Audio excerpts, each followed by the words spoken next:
వీడియోలో కొత్త job notification, అది పోస్టల్ డిపార్ట్మెంటు తపాలా శాఖలో కొన్ని జాబ్ నోటిఫికేషన్స్ అయితే జాబ్స్కి అయితే పోస్టులకైతే నోటిఫికేషన్ రిలీజ్ అయిందండి. సో ఆ నోటిఫికేషన్ ఏంటి, దాని వివరాలు ఏంటి, దాని శాలరీ ఎంత, దాని డీటెయిల్స్ అయితే చూద్దాము. సో డీటెయిల్స్ చూసినట్లయితే తెలంగాణలో పోస్టల్ డిపార్ట్మెంట్లో 6,000కు పైగా అంటే 6,881 పోస్టులకు అయితే నోటిఫికేషన్ రిలీజ్ చేసిందండి భర్తీ చేయడానికి. ఈ నోటిఫికేషన్ ద్వారా మొత్తం 6,881 ఖాళీలను భర్తీ చేస్తూ ఉండగా అందులో district project officer, account officer, technical assistant, data manager వంటి పోస్టులు కూడా అయితే ఉన్నాయి. సో చాలా పెద్ద పెద్ద పోస్టులు కూడా ఉన్నాయండి. మనం చూసినట్లయితే మొత్తం తెలంగాణలో రిలీజ్ చేసిన పోస్టులు ఎన్ని అంటే 6,881 పోస్టులు.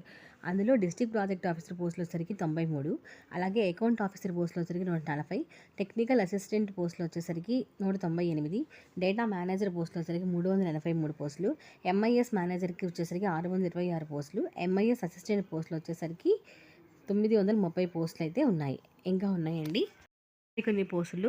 తెలంగాణలో మల్టీ టాస్కింగ్ అఫీషియల్ పోస్టులకు సంబంధించి 862 పోస్టులు, అలాగే కంప్యూటర్ ఆపరేటర్కి సంబంధించి 1290 పోస్టులు, అలాగే ఫీల్డ్ కోఆర్డినేటర్ సంబంధించి 1256 పోస్టులు, అలాగే ఫెసిలిటేటర్స్కి పోస్టులకు సంబంధించి 1103 పోస్టులు అయితే భర్తీ చేయడానికి రెడీగా ఉన్నాయి తపాలా శాఖలో. సంబంధించినటువంటి ఎడ్యుకేషన్ క్వాలిఫికేషన్ ఏంటి అంటే పోస్టులను బట్టి సంబంధిత విభాగంలో అయితే 10th, ఇంటర్, డిప్లొమా, డిగ్రీ, పీజీలలో అయితే ఉత్తీర్ణతతో పాటు అనుభవం కూడా ఉండాలి, ఎక్స్పీరియన్స్ కూడా ఉండాలి.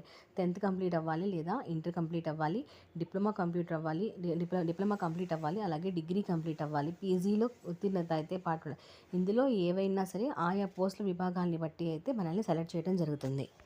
ఇది అప్లై చేసుకోవడానికి వయసు ఎలా ఉంటుంది అంటే ఏజ్ లిమిట్ అనేది ప్రాజెక్ట్ ఆఫీసర్ పోస్టులకు అయితే 23 నుంచి 43 ఏళ్ల మధ్యలో ఉండాలి.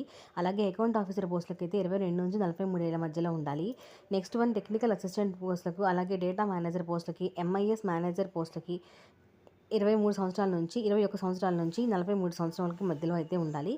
మిగతా పోస్టులకు వచ్చరికి 18 సంవత్సరాల నుంచి 43 ఏళ్ల మధ్యలో అయితే ఉండేటువంటి అవకాశం ఉంది. సో ఏజ్ లిమిట్ ఉన్న వాళ్ళు అప్లై చేసేటువంటి అవకాశం ఉంది. నెక్స్ట్ చూసినట్లయితే ఎలా ఎంపిక చేస్తారు అనే దాన్ని బట్టి చూస్తే ఫస్ట్ అయితే రిటర్న్ టెస్ట్ అయితే కంపల్సరీగా ఉంటుంది.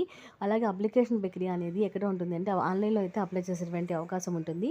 అధికారిక వెబ్సైట్లో అయితే అప్లై చేసుకొని ఎగ్జామ్కి అయితే కండక్ట్ చేస్తే కంపల్సరీగా మనం సెలెక్ట్ అయ్యేటువంటి అవకాశం ఉండొచ్చు.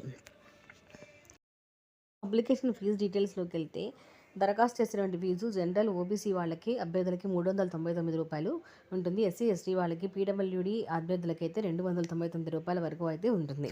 అప్లికేషన్ అప్లై చేసేటువంటి డేట్ ఏంటి అంటే డీటెయిల్స్లోకి వెళ్తే ఫిబ్రవరి 9వ తేదీ నుంచి ఆల్రెడీ స్టార్ట్ చేశారు. ఫిబ్రవరి 24వ తేదీ అనేది లాస్ట్ డేట్ అనమాట. సో లాస్ట్ డేట్కి ఇంకా టైం ఉంది. సో ఈ వీడియోని ఇంకా అందరికీ ఫార్వర్డ్ చేయొచ్చు. సో దరఖాస్తు ప్రారంభ తేదీ వచ్చేసరికి ఫిబ్రవరి 5వ తేదీ, అలాగే ఎండింగ్ డేట్ వచ్చేసరికి ఫిబ్రవరి 24వ తేదీ. మొత్తానికి తపాలా డిపార్ట్మెంట్ అనేది, పోస్టల్ డిపార్ట్మెంట్ అనేది 6,881 పోస్టులకు అయితే నోటిఫికేషన్ రిలీజ్ చేసింది. సో చాలా పెద్ద పెద్ద పోస్టులు కూడా ఉన్నాయి. సో అప్లై చేసుకోండి.